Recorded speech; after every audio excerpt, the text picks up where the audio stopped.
In the age of ancients, the world was unformed and shrouded by fog. A land of strategies, puzzle games, and first-person shooters.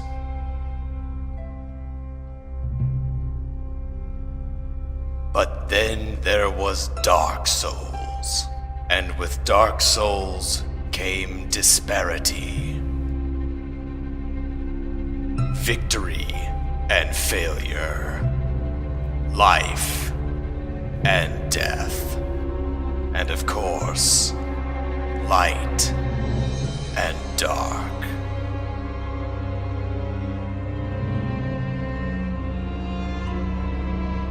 Then from the dark, they came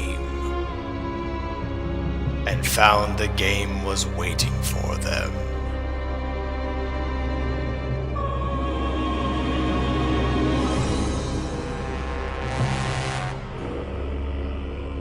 Sprinkle, the first to explore.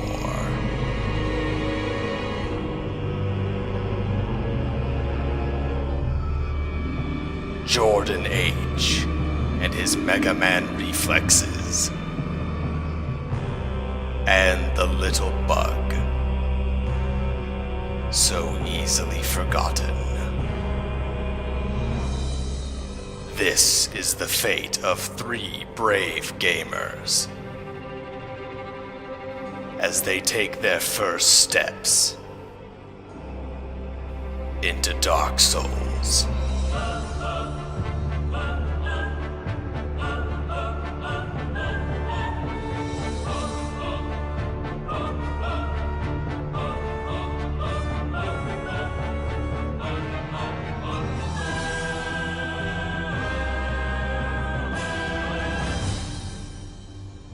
And yet they still have no idea what the hell they're doing.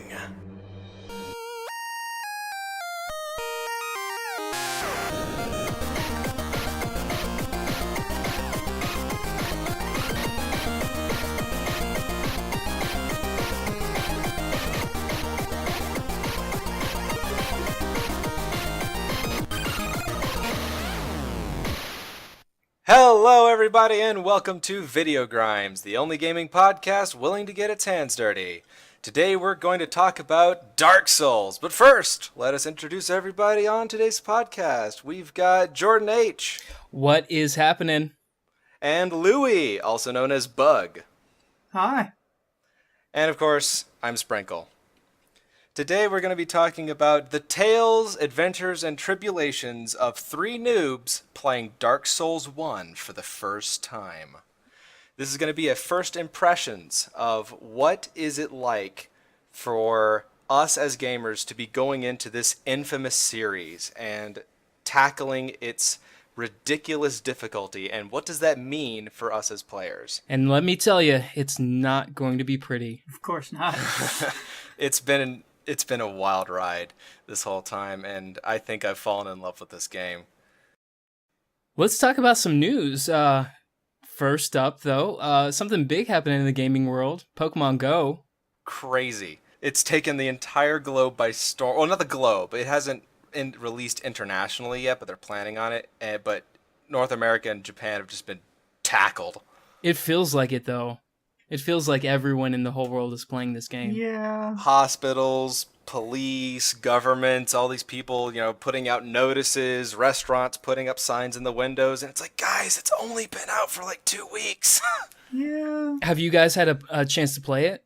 I have. I've been playing it for about a week now, and it's been wild. I've definitely gotten exercise, and I haven't got to meet new people, though. I only just joined Team Instinct, I guess the yellow team, just recently because I got, is it level 5 or The 6? level where you can finally start competing in gyms? Yeah. Okay.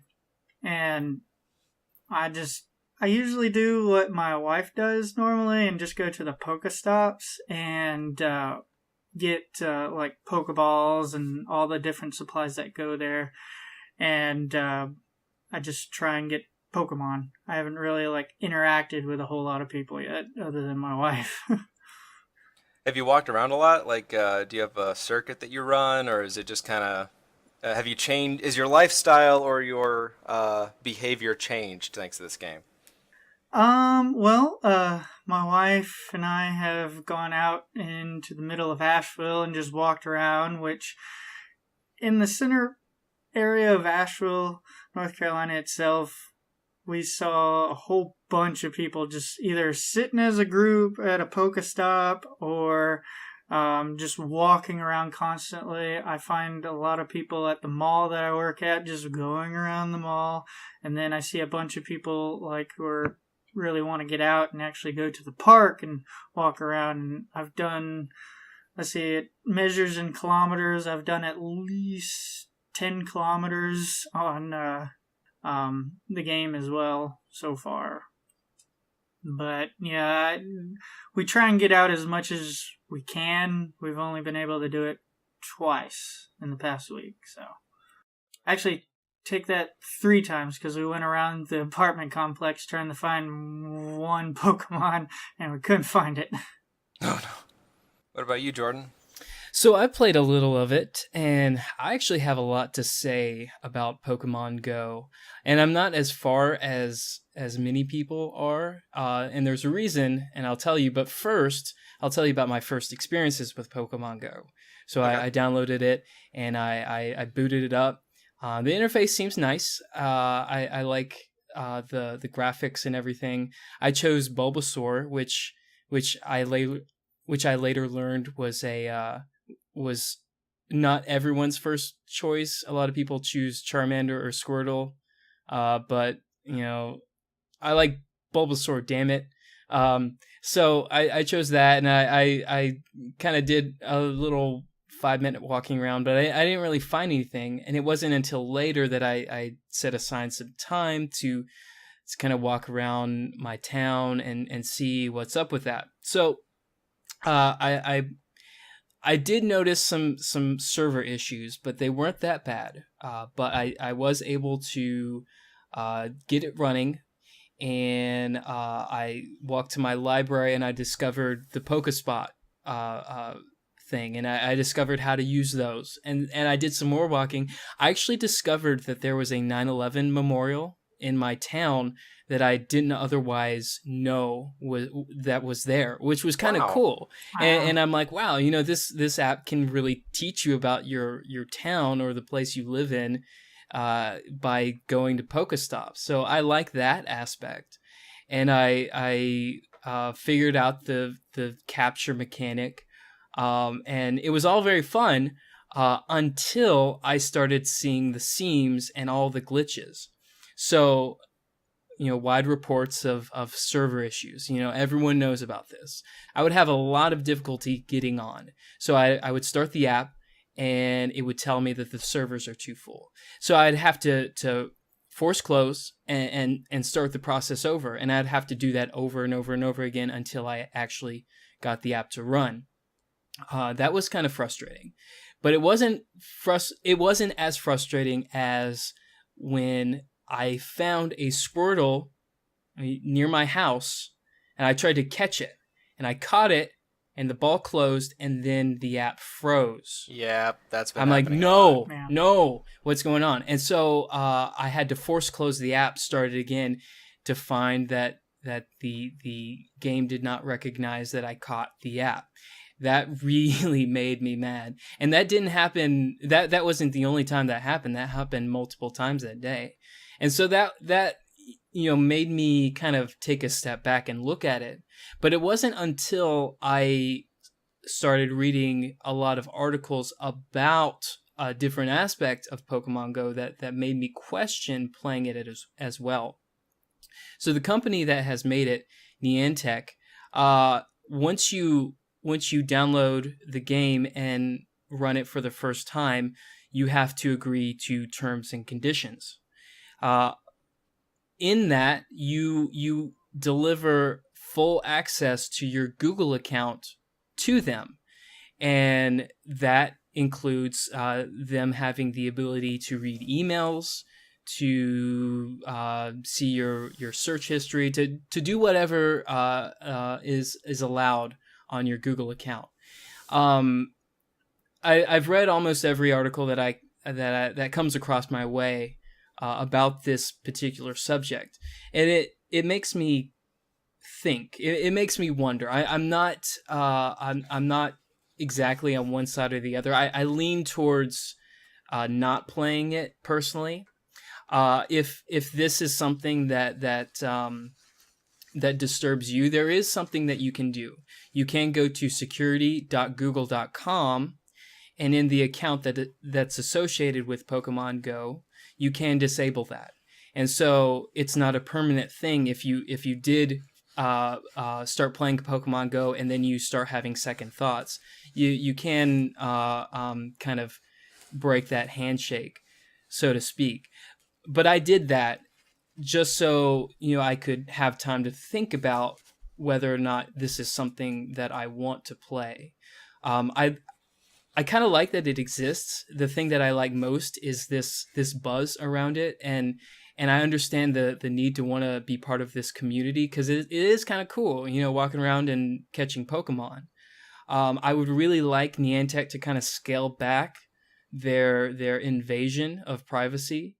I've heard the argument said that you can just get a dummy account, which you can, that's possible. But I think the idea of it is what's important to me. Why do you need my entire Google account to run this? Yeah, and it's companies having an overreach when it comes to getting into the privacy of their consumer base, I feel, is an ongoing debate that needs to happen in the video game culture, because as gamers, we want to feel like we are respected as a community.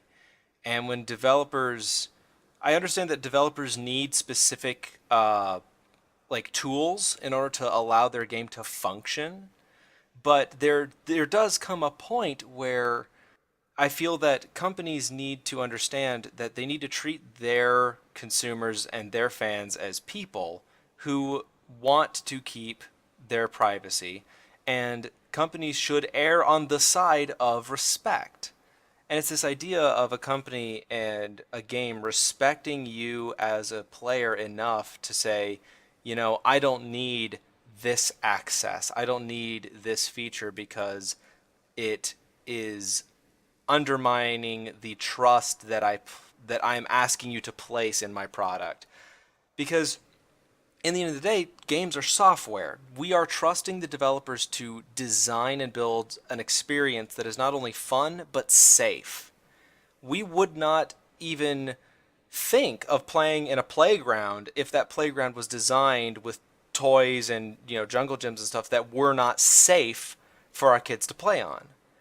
And we wouldn't even dare purchase a toy if we knew that toy was unsafe for the age market that it was designed for. And I feel that game makers need to have that same mindset, that we need to keep our users safe and allow them to have the experience that they want without overreach. I totally agree.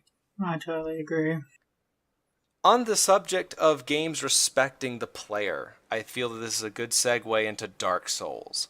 Because I've never played a game that respected me as a player as much as Dark Souls does. For those who are unfamiliar with Dark Souls, this is a game that was developed by From Software, a Japanese game developer. And it is a fantasy setting in a fantasy world. The atmosphere of the game is very dreary, dark, and brutal.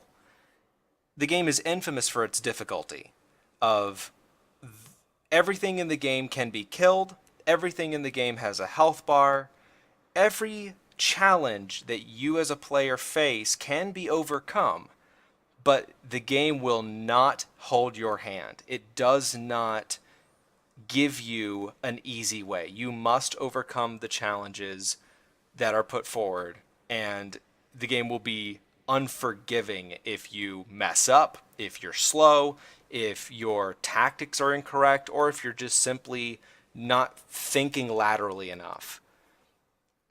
One wrong step, one failed roll, one bad dodge, and it could just mean you're dead. You've got to start over from your last checkpoint. There is no going back. And the game very clearly defines these are the rules. This is what you're going to expect. If you cannot measure up, you will fail and you will die. And I've never experienced a game that was so demanding on me as the player to become better. I don't even know where to start here. If you could see me now, I'm cradling my head in my hands here. We feel your pain. I feel that the Dark Souls is like your first major crush in high school. So it's like that. It's like that girl that you so desperately want, but she's utterly devastating. You're drawn to her and you want to be with her, but nothing you do seems to matter because she turns you down with absolutely no effort at all. You want your interactions to go well, but you end up making mistake after mistake after mistake. And then one day you do something right and things seem to be going better than usual. But then you see your boyfriend and then realize that all your progress was for naught and you're back at square one with everything. So like Getting personal here. Well, it's a personal game. I mean, so the motto for the community is get good. And I think that this is going to be a really long, hard road for me to get good. Because well, I find it interesting that you call the game or you label the game as respectful of the player. I feel that it's like a nihilistic game. Like you don't matter. Like the game will go on. Oh yeah. The enemies will be there. You don't matter. If you come through there, fine. If you don't, that's fine as well. But it does. I like the aspect that it's not forgiving, but it doesn't seem that unfair. Like you know exactly why you died. Yeah. Yeah. You will. Yeah. You were like, yep, that because I was bad at parrying. Yep, that's why I died. Or I provoked that enemy that I wasn't ready for. Or I walked directly into that trap that I didn't see coming. Or I jumped not straight, but to the right and went down the cliff. Yeah, I've done that.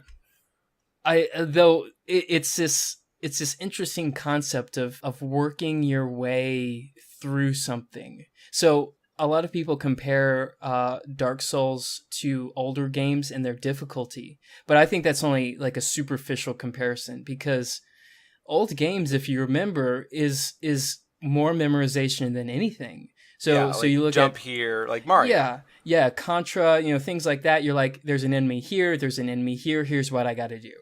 And so in Dark Souls, you end up memorizing these levels like the back of your hand because you do them so many times because you die. But each time you hope to get a little bit farther, or you hope to maybe get to this point without using so many of your ester flasks, your resources in order to keep you safe. Yeah. What about you, Bug? Well, like my first impressions of this game were pretty brutal. Especially since I had to learn how to use a controller and not the keyboard. My camera work is very shoddy, and I still aim with my knees. And I really had to adapt and try my best to memorize just what worked and what didn't. And then it really becomes a wisdom-based game, and I have learned the hard way just to get to the next level, or just to get to a next save point. And right now, the last thing I remember doing was repeatedly jumping the wrong way when I was supposed to jump straight over to the other end of this castle building, and I just kept on falling, and I was like, dang it, it's like 2 o'clock in the morning, I can't get this, I'll try it tomorrow. And that's kind of how it's been ending up each time I've played the game. Yeah. The way that I always describe it to people who don't know Dark Souls is that the game is not unfair, it's just unforgiving. And I like your Jordan's analysis of it's a very nihilistic game, because in Dark Souls you are really not the hero, and it doesn't go out of its way, but it definitely tells you that you are not special, that you are not this, shining armor knight here to save the day. You are simply one tiny little creature crawling around in the dirt just like everything else. And so the basic story is that you are an undead. You are a zombie. You are someone who has died probably centuries before the game starts, and you've been locked in an undead asylum where others just like you have been thrown into prison by the humans of the realm to get rid of you.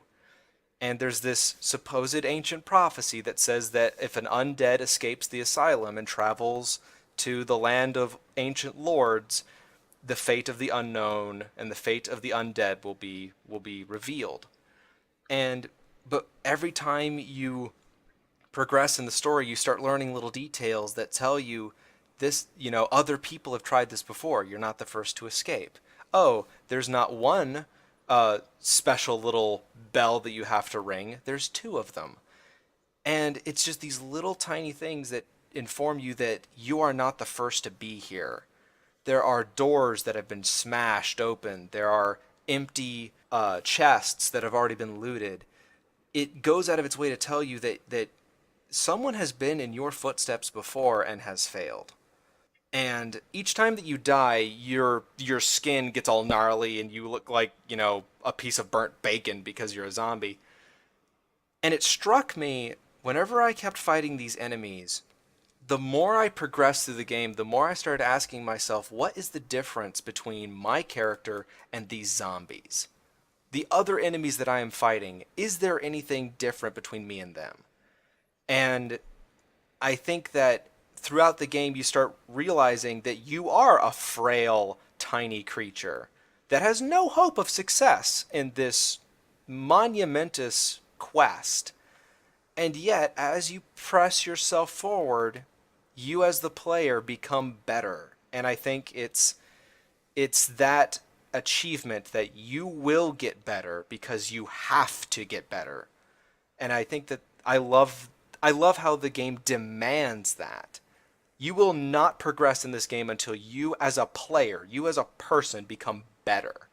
And until you reach that mark, you will not progress. But once you have reached that pushing point, once you have lifted over the next hill, I will show you an even grander challenge and defy you to complete it.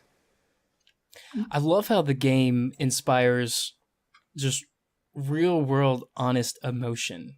So Yes. Like you get used to a certain type of enemy. And full disclosure, I'm just going to tell you where I'm at. I'm in the Undead Bugg still. I'm in a very early stage in the Undead Bugg. I'm not very far at all. And it's felt like I've played for a really long time, and I'm still in this beginning stage. And so I'm only seeing enemies that are my size. And then I might see a different type of enemy. I might see this Black Knight that I've never seen before. And for all intents and purposes, his attack style might be very similar to, an enemy I'm used to. But because of his size and the way he looks, it's very intimidating, and I mess up easy because I'm like, oh, I don't know how to approach this guy, or a boss that's just multiple sizes larger than you, and you're just like, I don't know how to beat this guy, and your fear kind of makes you fail, or just knowing that something is there, the feeling like, oh no, this is gonna be bad. What's coming Your up? gamer sense starts tingling. Right. You're on a bridge. What's around this corner? Yeah. You're on a bridge and you can't go back. You can't go forward. What's gonna happen? And so, yeah, I love how the game just makes you feel real emotion. I've played many games that were in a way kind of unforgiving. For example, playing Minecraft a lot, oh no, I fell in lava, all my stuff, vanished. Oops, that sucked. I remember playing Starbound for a while, and then I went to Minecraft, and I realized just how punishing and unforgiving Minecraft was compared to Starbound. And I was like, oh, Minecraft, how I missed your unrelenting cruelty. And then I picked up Dark Souls, and this has been a completely different animal. As someone who's gone a lot further in the game, for those who've played, for veteran players, I have rung the bell, and I have gone down into the catacombs. I have probably walked about 30 feet into the catacombs, and I noped right back out. Just nope, leaving. It took me a bit to figure out why I needed to leave, because something just wasn't quite right. And then I realized it, and then I was like, you know what? It is literally impossible for me to go forward. So I backed right the hell up, and I said, what's down in New Lundo? And then I went down in New Lundo, and I was like, oh, look, something even more horrifying and terrifying. And then I noped right back out of there. I then later went back to New Lundo, and I highly doubt I've explored all of it. But I don't know what else to do down there. It's a very different animal when a game doesn't give you an objective. Like games like Call of Duty and Halo and all these really big titles, they normally give you, here is your objective. This is what you're supposed to do, hero. Now go, venture forth. But Dark Souls, nah, it doesn't do that. It just kind of drops you in the middle of the world and just says, well, we're waiting. Yeah. It demands your... Oh, go... Sorry. Sorry. Go ahead, Bugg. Well, it's Bugg, like yeah. it drops you in the middle of the world and like gives you, I wouldn't even say clues. It's just vague information of like, maybe I can go forward to do this and just try and go. And then you end up like hitting those nope moments, just nope.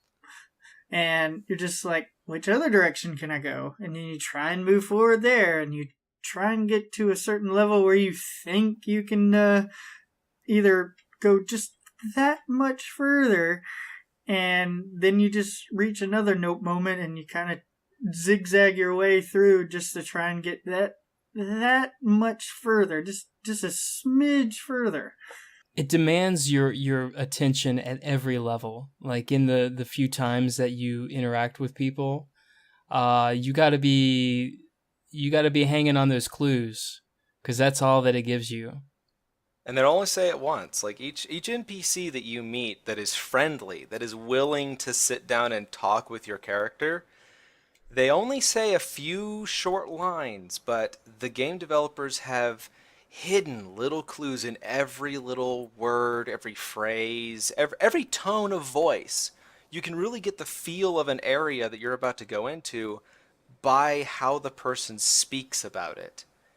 Each person that you meet in this world has a sense of hopelessness.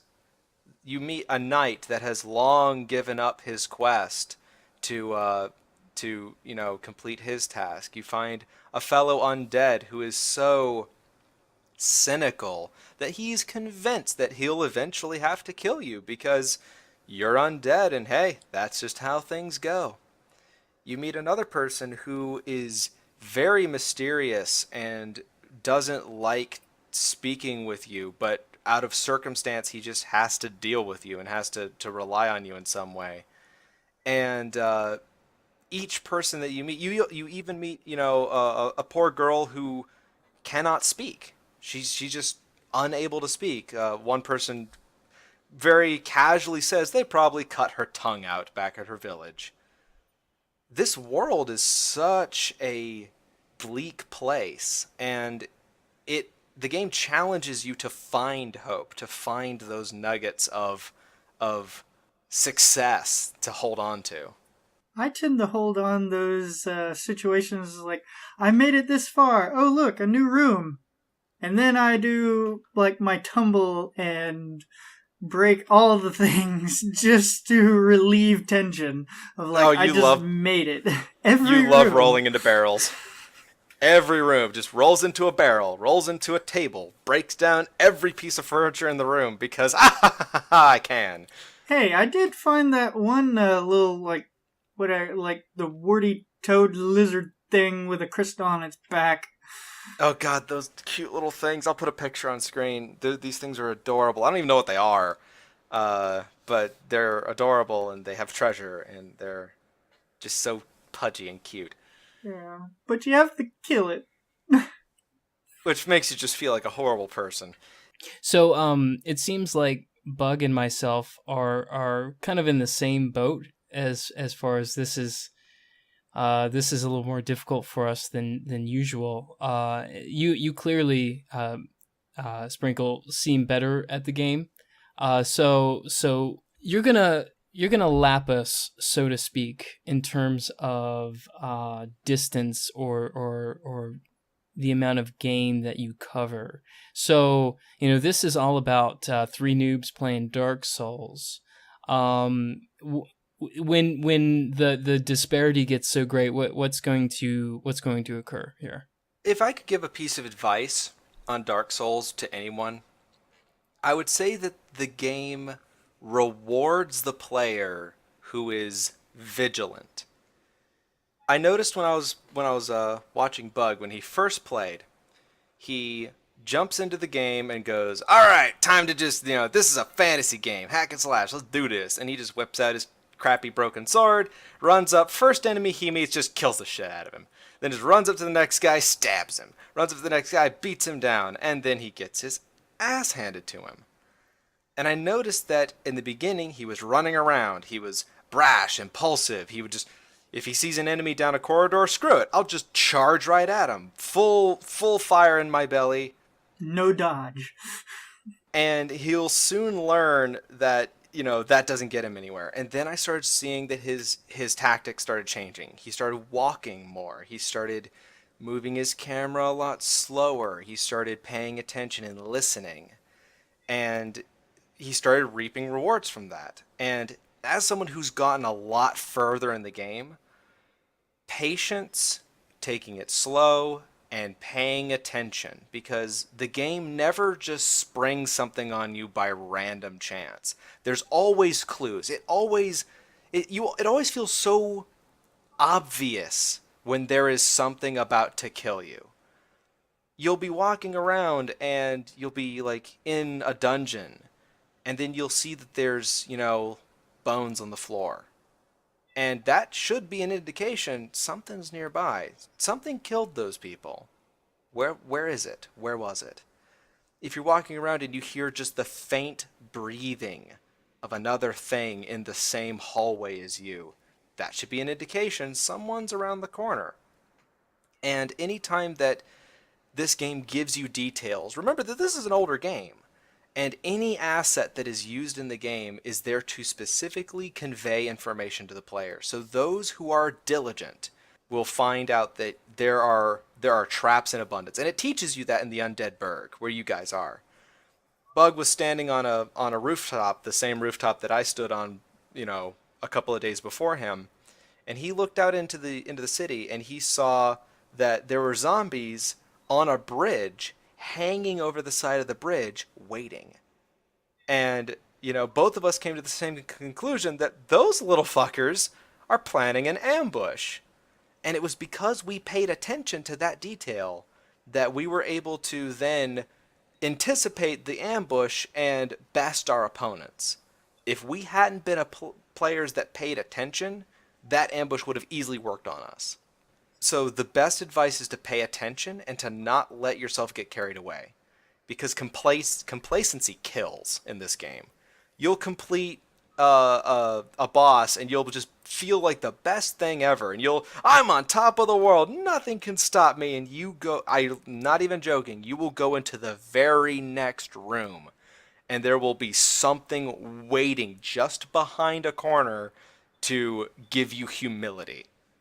Yeah, or just put a big, humongous iron ball down the stairs that you do not expect. I love that part, and that part sets the tone for the whole game, and I love it. There's so many parts in that first area of the asylum that really teach you about the game. So, Bug, you're you were Leroy Jenkinsing the game, so to speak, early on, and the game kind of lulls you into that because the first few enemies are just like pushovers. They don't even try to attack you, and then you can just like chop them down, and you're like, yeah, take that. And then bam, it gives you the asylum demon, and you're like, what the heck? I can't beat this. But luckily enough, you don't have to. You run. That's what you do. You run to the next thing, and but then you make your way around and you make your way up, and oh, here comes a giant boulder. Yeah, you can't dodge it because this is what's going to happen in this game. Things are going to happen that you can't really stop, and you're just going to have to take it. Oh yeah, and like right after that, just big rock iron ball that went down the stairs just in the beginning. I was still in that whole hack and slash Leroy Jenkins motion, and I go up to that first guy. He blocks my attack. Just blocks it. Oh yeah. And I die. And you're like, enemies aren't supposed to block. Yeah. Enemies are supposed to take my sword. Pretty much. The further into the game I go, to realize that it's almost a dance with certain enemies. That it's a choreography where I'll see an enemy twitch their shoulder, and I'm like, oh, go back, and then they'll swing, and then I'll go in and I'll try to stab them in the back. It's a game where moment to moment tactics are most important, where you have to think your way through a problem. And every time I'm behind Bug, I always ask him, when he sees a new enemy or a new challenge, I always ask him, what's your plan? Because this game demands that you come up with at least an idea before you go charging in. Even if that plan fails, no good plan ever survives first contact with the enemy, but at least you had a plan going in. And from there, you can adjust your thinking. I love a game that demands that kind of diligence. Full disclosure on my tactics, I love parrying. Parrying is a technique that is extremely difficult to learn, but I have since been. I'm not gonna say. Well, okay, fine. I'm gonna say I mastered it very arrogantly, because I was playing through this one part, and a friend of mine was in the TeamSpeak channel, and I was very arrogantly calling myself the Parry King, and no enemy could hit me, and I was just like, oh, someone's about to attack me? Nope, stab. And any attack that anyone threw at me, I could just block it, punch, block it, stab, block it, kick. And then I walked down a corridor, and I was like, okay, so I'm down this corridor. The sun is to my right, and I see someone standing at the edge of the oh shit. And he's like, what? What is it? What's wrong? I'm like, he's wearing a cape. He's like, yeah, so what you gonna do? And I'm like, I don't know. I'd stab him in the back. Yeah, sure, go for it. Do it. And I'm like, is there something I should know? He's like, no, it should be easy for the Parry King. And he was just taking the piss out of me. And sure enough, I walk up on this dude, and I'm holding my long sword in hand, and I'm like, I'm gonna stab this guy in the butt. I'm just gonna stab this guy right in the butt. And I go to swing, and my sword, this guy is between me and a doorway. There's a doorway in between us. I go to swing, and my sword hits the edge of the door jamb and just pings right off. And this dude just kind of turns around and goes, you what, mate? And bad things happened. And I love that, I didn't think. Like, I had a plan to butt stab him, and it didn't work because I was using a weapon that had a wide swing. And that cost me. It was that little moment, and then I stepped back. I'm like, okay, let's think this through a little bit. And then the next time I go up to this enemy, I just got his attention. I just ran up to him. He heard my footsteps. He turns around, and then I engaged him in the corridor. I learned that that was his strong suit. But it didn't matter because eventually I learned how he moved. And me and him were dancing around for like 5 minutes. And I was just drinking health potions and just trying to just keep myself standing. And finally I learned how this guy moved. And I was like, okay, here comes that attack. I'm going to dodge it because I cannot parry that attack. It's probably possible, but I don't know when to hit the button. And then finally I would step in the right place and then parry, dead. And I love how if you know what you're doing, a lot of the tougher enemies can die just as quickly as you can if they're not paying attention. Yeah. A question to both of you. In the game, you will sometimes see this glowing writing on the ground, left there by other players who have since played the game or have been in that same location. Other times that you'll find bloodstains on the floor of a fellow player somewhere in the world who has died in that spot. And if you touch the bloodstain, you will see their ghost in the 5 seconds before they died. Has any of that information ever assisted you in your journey? Yes, it has. Pretty much like some of the messages that are left in like the orange fiery like spray paint, I would say. Some of them made me laugh. Some of them are like, yeah, I kind of realized that. And then others are like, yeah, I did not know that they were around the corner up on the roof just about to like throw fireballs at me. And it definitely helped out. And then like when I'd see like moments of like the bloodstains in the 5 seconds before the other person died, you'd just notice like I made that same mistake. And It reinforces it. Yeah, it pretty much reinforces it. Like, I know how you feel. We must figure out a way. I love that this game, in many ways, creates its own community within the game itself. And you never meet another player, so far as no one invades your world and actual player versus player combat happens. But the game on its own has all these tiny little mechanics that breed a community that stays close in solidarity of, I've been in this exact same spot. And it's up to those players of, do I leave a helpful message or do I leave a snarky message? Now, I'm not sure what's going on with my game or if I have a setting turned off, but I haven't really encountered that at all. Like I've encountered the bare minimum, which I interpret to be like the publisher's messages. Yeah. So, you start out and it's like, this is run. This is, light swing. This is heavy swing. That's definitely the developers. Yeah, I've gotten those, but I don't think I've ever gotten player left messages, and I've definitely not seen any ghosts by touching blood because I haven't seen any of that. Bugg didn't the first time he played either. It actually took him like 2 or 3 sessions of just logging on, getting into the game and playing to where he actually started seeing it, and then he started seeing it everywhere. So eventually you will encounter that. And do you think it's just loading it in, or what's going on? I'm not entirely sure what it is. It could be you're not connecting to the server at that time. It could be any amount of things in the background that's preventing it. But all the Dark Souls games have that feature. And I look forward to when all 3 of us, I'm not going to say beat the game, because I'm pretty darn sure I'm not going to be able to beat this game. But once all of us have had our fill and have enjoyed this game to its fullest, I suggest that we quite possibly tackle the next games in the series to see how those stack up, because Dark Souls 2 is amazing. Dark Souls 3 I hear is even better, and I really look forward to doing that, because there's so much to these games that require attention. Oh yeah, I would love to do that, and I intend to. I would intend to beat it. I don't know how hard that will be for me. It will probably be very hard. Let me say this. I don't know how long it will take me.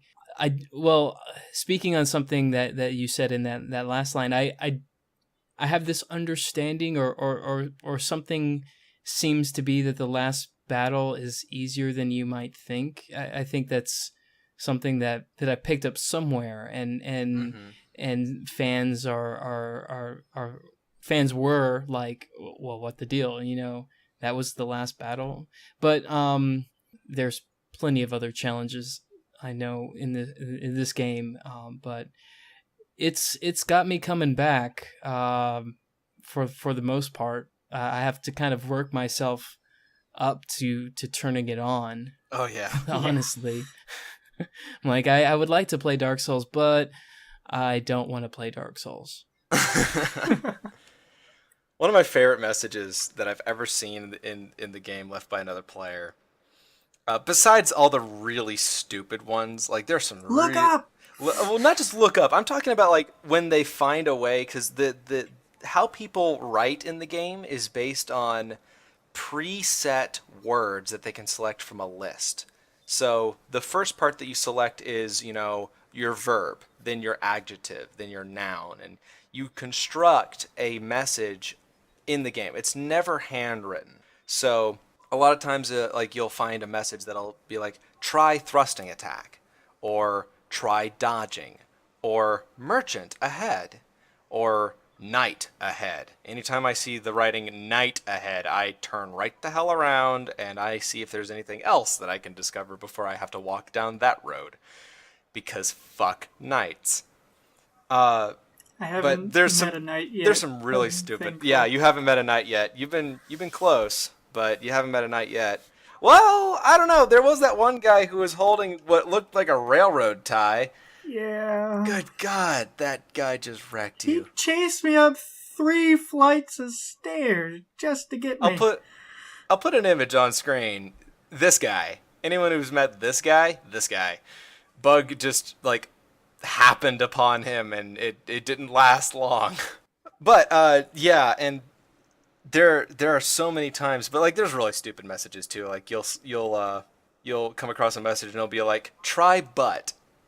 I'm like, thanks. Or need head. Thanks. Those are always fun. Assholes. But my favorite one was in the Undead Asylum. Right as you defeat the first boss, right at the foot of the boss, it says boss ahead. Right where the boss lands, boss ahead. I'm like, thanks, asshole. And just snarky stuff like that. Like, there is no way in hell this message would be useful to me until I triggered the event. And, like, after a boulder lands on my head, or after the gate has just slammed shut behind me, there will be a message that says, beware of gate. It's like, thanks, guys. You're so helpful. Yeah. Oh, there was one instance, like, when it comes to, like, memorizing a few things, or trying to find those little points in time where you can actually take a breather to get your stamina back up. And I was learning that with the zombies that had the big shields and the spears. Like, if you stay within a certain distance and just, like, do a circle type of thing, they'd just... They wouldn't come any closer, and you just wouldn't be in, like, their hitbox, I suppose. Or their engagement range. Yeah, and then I found another way of, like, you basically gotta get up close to them, close enough to basically almost to kiss them, and then just do, like, a ring around the rosies for a couple of seconds just to get your stamina back up, and then you can fight and try and do a little dodge and get behind them and stab them. I'm really curious to see what your reaction would be if you saw me fight, because my fighting style is completely different from yours, and it's a little stupid. I want to see this. It's actually really stupid, like, especially against the enemies that you're having difficulty with. Like, so the guys with the spears and the shields, my trick to them is I'll walk up, both arms down, I'll walk straight up to them, press my chest against their shield, and I'll just go, sup? What do you want? come at me, bro. And then the moment their shoulder twitches, I just knock their shield out of the way and stab them. It's the Wow. dumbest, it's the stupidest thing to watch. Because, like, I had to take a step back as to what my strategy was. And it's just the dumbest thing. Like, oh no, here's this horrifying enemy. Let me just, like, get right up on him and just be like, sup, I'm gonna beat you up. I'll fight you for $1. Well, it's the best way to do pairing that way. But like I don't know if I've come up with a specific fighting style. I've been trying to work on pairing. I gotta say it's a little annoying to hear that you got pairing so easily. Lucky. But Lucky. And then combos. Learning combos. Yeah. Bugs actually learned a couple of combos that I had no idea existed in the game. And I'm like, I don't know if these combos are useful, but there's certainly something I didn't discover in the game. I didn't even know about combos. It's really hard to pull them off, but when you do, I'm assuming you could get some really crazy results. Also backstabs. I freaking love backstabbing people. Backstab. Parry King. I always seem to screw up backstabs. It's like I'm not close enough or whatever. Mm-hmm. And then if you get too close, then they'll notice that you're there and they'll start turning around. right. Yeah. Yeah, there's definitely a sweet spot that you have to feel in the game. That might take What a do you little think- while for me. I think a really cool topic for next Dark Souls podcast would be, once we are further into the story, I would love for us to discuss, what do we think about the story so far? And to those who want to know, the story is never flat out told to you. Like the game knows that, hey, this is a video game. Story isn't that important. But if you want a really good story, it's there. You just have to search for it.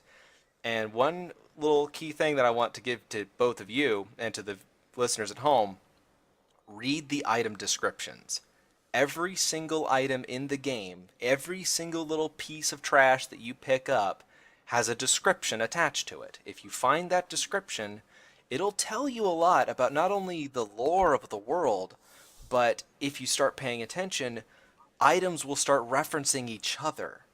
And you'll start to understand what exactly is going on in this world. So definitely item descriptions and little details like that, and talk to every NPC. Even if you've talked to the son of a bitch 100 times, go back to him, because every time you beat a boss, every time that you reach a goal, anytime you acquire a new item, that NPC might have something new to say, something new to add.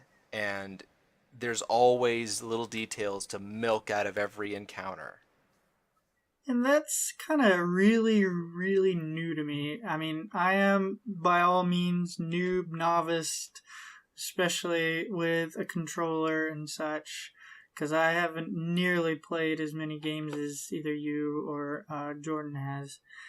And I'm also having to learn how to be patient and not button mash. Oh my god, button mash. I have the worst habit on that, I think.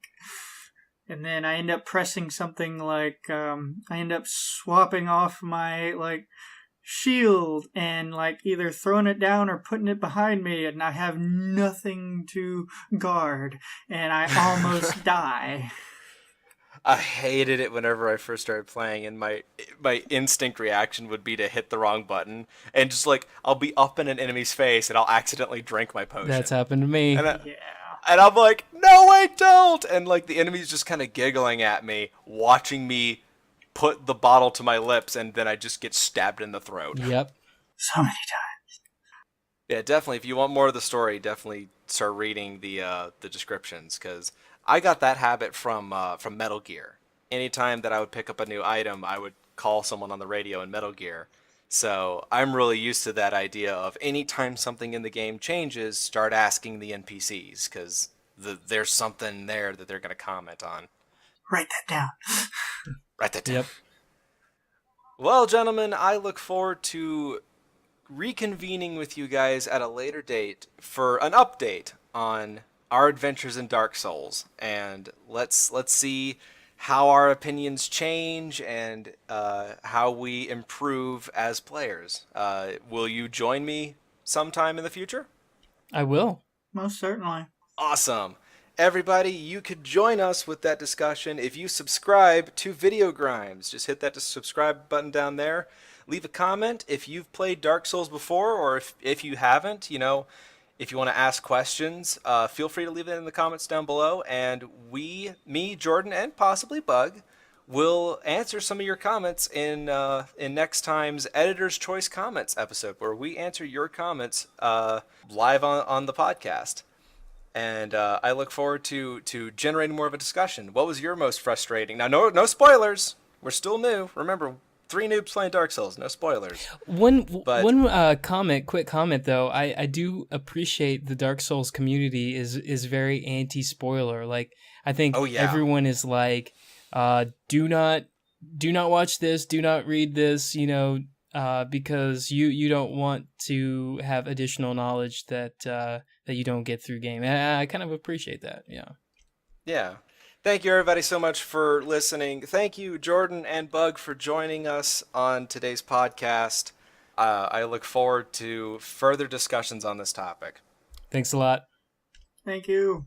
That's been our show. Thank you, everybody. Like, comment, and subscribe down below. Look forward to seeing you guys next time on VideoGrimes. Bye-bye! See ya! Ciao.